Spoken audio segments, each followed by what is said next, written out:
Have you ever walked past your favorite houseplant, only to find it drooping, turning yellow, or looking lifeless?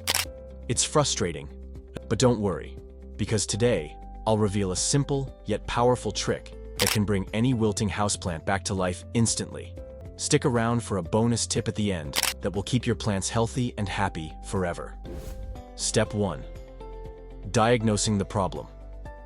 Before we jump into the life-saving trick, we need to identify why your plant is wilting. There are 3 main reasons. Overwatering occurs when the leaves are yellowing and the soil feels soggy. Too much water suffocates the roots, leading to root rot. On the other hand, underwatering results in crispy, dry, or drooping leaves because the plant is dehydrated. Lastly, poor soil or drainage prevents water from flowing properly, stressing the plant and causing wilting. Now that we know the common culprits, let's move on to the boring trick that actually works. Step 2. The water bath revival method. This trick is so simple, yet it can revive a struggling plant almost instantly. It's called the water bath revival method, and here's how you do it. First, fill a bowl or sink with room temperature water, ensuring it's big enough to fit the plant's pot. Next, place the plant, pot and all, into the water, allowing the soil to absorb moisture from the bottom up. Leave it for about 30 minutes to an hour. You'll notice tiny air bubbles rising, which means the roots are soaking up water. Once done, remove the plant and let excess water drain out completely. Why does this work? Instead of surface watering, this method ensures deep hydration, reviving even the most wilted plants. Step 3. Fixing overwatered plants. If your plant is wilting due to overwatering, the water bath method isn't the solution. Instead, you need to dry out the roots.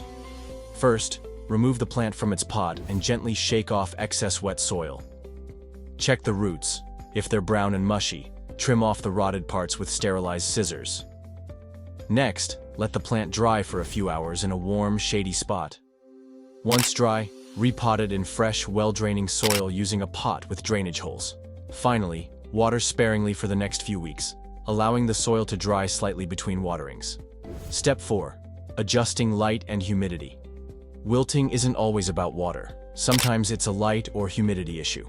If your plant is getting too much direct sunlight, move it to indirect light to prevent leaf burn.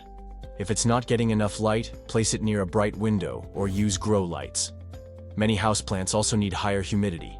If the air is too dry, mist them daily or use a humidity tray. A shallow tray filled with water and pebbles placed under the plant. Proper light and humidity help plants absorb water efficiently and prevent future wilting. Step 5.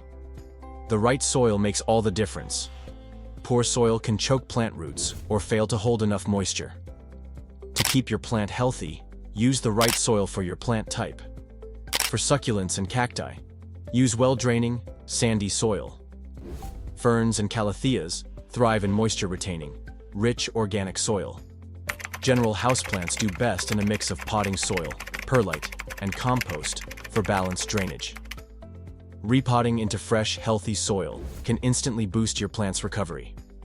Now, I want to hear from you. What's the biggest houseplant struggle you've faced? Let me know in the comments. And if you found this video helpful, don't forget to like this video, subscribe for more plant care tips, turn on notifications so you never miss an update. Let's keep those plants happy and thriving.